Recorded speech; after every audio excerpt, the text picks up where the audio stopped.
Friends, welcome back to our Manidharmas YouTube channel. நாம இன்னைக்கு வீடியோல என்ன பார்க்க போறோம் அப்படின்னு பாத்தீங்கன்னா, ரைசோபியத்துக்கும் அசோஸ்பைரத்துக்கும் என்ன டிஃபரன்ஸ் அப்படின்னு சொல்லிட்டு கமெண்ட்ல கேட்டிருந்தீங்க.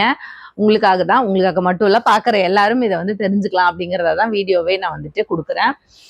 இந்த மாதிரி ப்ராடக்ட்ஸ் நாங்கள் கொடுத்துருக்க ஈச் ப்ராடக்ட்ஸ் பற்றியுமே எங்ககிட்ட இருக்க எல்லா ப்ராடக்ட்ஸுமே நான் வந்துட்டு தனித்தனியாக வீடியோ போட்டிருப்பேன். பட் இன்னமும் நிறைய இன்ஃபர்மேஷன்ஸ் நீங்கள் கேட்டுட்டு இருக்கிறதால இப்போ நான் ஒன்னொன்னுக்குள்ள டிஃப்ரென்ஸை பற்றியும் உங்களுக்கு சொல்லிடுறேன், சரிங்களா? ஃபர்ஸ்ட் நம்ம வந்து பார்த்தீங்கன்னா அசோஸ்பைரிலம் அன்னைக்கே பார்த்துருப்போம் பழைய வீடியோ. நான் அந்த வீடியோவோட லிங்கையும் இதில் வந்து கொடுக்குறேன் டிஸ்கிரிப்ஷனில். அசோஸ்பைரிலம் க்ரோத்துக்கு தான் நம்ம யூஸ் பண்ணுறோம். ரைசோபியமுமே க்ரோத்துக்கு தான். ரெண்டுத்துக்குள்ள டிஃப்ரென்ஸ் என்ன அப்படிங்கிறத இந்த வீடியோ எண்டுக்குள்ளே நான் உங்களுக்கு சொல்லிடுறேன். ஃபர்ஸ்ட் வந்து பார்த்தீங்கன்னா அசோஸ்பைரிலம் நம்ம நைட்ரஜன் நமக்கு வந்து தழைச்சத்து வேணும் அப்படின்னும் பொழுது நமக்கு அட்மாஸ்பியரில் நிறைய தழைச்சத்து இருக்கும். பட் ஆனால் அது வந்து பார்த்தீங்கன்னா நம்ம செடியால் ஏற்றுக்கக்கூடியதா, டைரெக்டாக அப்சர்வ் பண்ணிக்கக்கூடியதா இருக்காது. ஸோ அதனால நம்ம இந்த அசோஸ்பைரிலம் அந்த பாக்டீரியாவை நம்ம தொடர்ந்து செடிங்களுக்கு கொடுக்கும் பொழுது அந்த வேர் மூலமாக வந்து பார்த்தீங்கன்னா நைட்ரஜன் உறிஞ்சப்பட்டு இந்த செடிக்கு எந்த விகிதத்தில் தேவையோ அந்த விகிதத்தில் அதால் உறிஞ்சு கொள்ள முடியும். ஸோ அதுதான் இந்த அசோஸ்பைரிலம் க்ரோத்துக்கு எப்படி யூஸ் ஆகுதுன்றத அந்த வீடியோவில் சொல்லியிருப்பேன். அப்போ ரைசோபியமும் க்ரோத்துக்குன்னு தான் சொல்றீங்க. ஸோ இதுக்கும் என்ன பெருசா டிஃப்ரென்ஸ் இருக்க போகுது அப்படின்னு பார்த்தீங்கன்னா, ரைசோபியம் அப்படின்னாலே வந்து பார்த்தீங்கன்னா லெக்யூமினேட் பிளான்ட்ஸ் அப்படின்னு சொல்லுவாங்க. அது என்ன அப்படின்னு பார்த்தீங்கன்னா, நமக்கு இந்த பயிர் வகைகள் தானியங்கள்லாம் இருக்கு பார்த்தீங்களா? ஸோ அதில் வந்து ஒரு விதையை எடுத்து நம்ம உடைக்கிறோம் அப்படின்னா அது ரெண்டா பிரியும் பொழுது அந்த முளை வெளியில இருக்கும். ஸோ அந்த மாதிரி இருந்தாலே வந்து பார்த்தீங்கன்னா நமக்கு வந்து வேர் முடிச்சல வந்து இந்த ரைசோபியம் அப்படிங்கிறது வந்து ஸ்டேபிளாக இருக்கும். அந்த மாதிரி இருக்கும்பொழுது அந்த பிளான்ட் வந்து பார்த்தீங்கன்னா அதை இருக்கிறத எடுத்துக்காது, டைரக்ட் கண்டென்ட்டாக அதால் எடுத்துக்க முடியாது. அப்போ என்ன பண்ணுறது, எப்படி அந்த தாவரத்துக்கு சத்துங்கிறது போகும் அப்படின்னா, நம்ம இந்த ரைசோபியம் இந்த பாக்டீரியாவை கொடுக்கும்பொழுது பிளான்ட்டுக்கு அந்த வேற முடிச்சுகள் மூலமாக வந்து பார்த்தீங்கன்னா இந்த ரைசோபியம் பாக்டீரியா அமோனியாவை கிரியேட் பண்ணும். அமோனியாவா அது வந்து கன்வெர்ட் ஆகும்.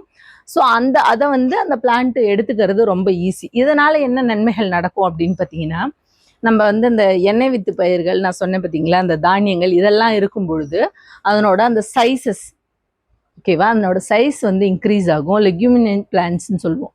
அந்த லெக்யூமினன்ட் தாவரங்கள் எல்லாத்தோட அந்த சைஸு, டேஸ்ட்டு, ஸ்ட்ரக்சர் எல்லாமே நமக்கு வந்து பார்த்தீங்கன்னா நம்ம எதிர்பார்க்குற அளவில் கிடைக்கும். அது மட்டும் இல்லாமல் இந்த ரைசோபியம் கொடுத்து வளர்க்கக்கூடிய அந்த தாவரங்கள் வந்து நார்மலாக நம்ம வந்து ஒரு வேர்க்கல்லன்னு எடுத்துப்போமே, அதுக்கு நம்ம ரைசோபியம் கொடுத்துக்கிட்டு இருந்தோம், நம்ம ஹீல்டெல்லாம் எடுத்துட்டோம். அதனோட வேஸ்ட் தழை இருக்குது பார்த்தீங்களா, அதை வந்து நார்மலாக மாட்டுக்கு கொடுப்பாங்க.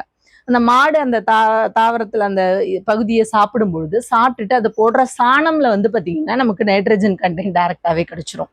ஸோ அது திருப்பி நம்ம நிலத்துக்கு உரமாக போடும் பொழுது நம்மளோட அந்த நைட்ரஜனோட சைக்கிள்னு சொல்லுவாங்க. இது வந்து நமக்கு ப்ராப்பராக நடந்துக்கிட்டே இருக்கும். ஸோ கிராமப்புறங்களில் அதுதான் நம்ம வந்து இந்த கழனி வச்சிருக்காங்க எல்லாருமே அதை பண்ணக்கூடிய விஷயங்கள் அதுதான். அவங்கவுங்க தாவரங்களை வந்து பயிரிடுறாங்க அப்படின்னும் பொழுது அவங்களே மாடு வச்சிருப்பாங்க. அந்த வேஸ்ட் பகுதி எல்லாமே அந்த மாட்டுக்கு சாப்பிட கிடைச்சிரும். ஸோ அது வந்து பார்த்தீங்கன்னா போடுற சாணம் திருப்பி அந்த நிலத்துக்கு என்னவா வரும், உரமாக வரும். ஸோ இந்த நைட்ரஜன் சைக்கிள் கண்டினியூஸாக நடந்துட்டு இருக்கும். ஸோ இந்த மாதிரி நம்ம டிஃப்ரென்ஸ் வந்து இப்போ உங்களுக்கு நல்லா புரிஞ்சிருக்கும். அசோஸ்பைரிலம் நைட்ரஜனை அப்படியே வேருக்கு கன்வெர்ட் பண்ணி தழைச்சதா கொடுத்துருது. ரைசோபியம் வந்து பார்த்தீங்கன்னா டைரக்டாக கொடுக்காம அமோனியாவா அது எந்த அளவுக்கு எடுத்துக்கணுமோ அந்த அளவுக்கு எடுத்துக்க வைக்கிறதுக்கு சப்போர்ட் பண்ணுது. ஸோ இதுதாங்க ரைசோபியத்துக்கும் அசோஸ்பைரிலத்துக்கும் உள்ள டிஃப்ரென்ஸ் பார்த்துட்டீங்க. இப்போ எந்த பிளான்ட்டுக்கு எது தேவைன்னு உங்களுக்கே தெரிஞ்சிருக்கும். இந்த மாதிரி உங்களுக்கு வந்து நீங்கள் விருப்பப்படுறீங்க, நீங்கள் வந்து இடம் வச்சிருக்கலாம், அதில் என்ன பிளான்ட்டு போடுறது, நாங்கள் வெறும் மரத்தை வச்சு விட்டுடலாமா, இல்லை அதில் என்ன விளையும்னே தெரியாமல் இருக்கீங்க அப்படின்னா தயவுசெய்து நான் நம்பர் கொடுத்துருக்கேன், எங்களை காண்டாக்ட் பண்ணுங்கள். நாங்கள் உங்களுக்கு டைரெக்டாக வந்து கூட விசிட் பண்ணி அங்கே என்ன பயிரிட முடியும், என்ன உங்களுக்கு போட்டால் நல்லா வளரும் அப்படிங்கிற டீட்டெயிலை எங்களால் உங்களுக்கு சொல்லி சப்போர்ட் பண்ண முடியும். அந்த பயிர் போட்டதுலேருந்து அதை ஹீல்டு எடுக்கிற வரையிலுமே நாங்கள் சப்போர்ட் பண்ண முடியும், நான் ஏற்கனவே சொல்லியிருந்த மாதிரி. ஸோ இந்த மாதிரியான விஷயங்கள் உடனுக்குடன் உங்களுக்கு தேவையான நம்ம சேனலை சப்ஸ்கிரைப் பண்ணி சப்போர்ட் பண்ணுங்கள். லைக் பண்ணுங்கப்பா, நிறைய பேர் லைக் பண்ண தான் பார்த்தீங்களா எவ்வளோ உங்களுக்கே டிஃப்ரென்ஸ் தெரியும்.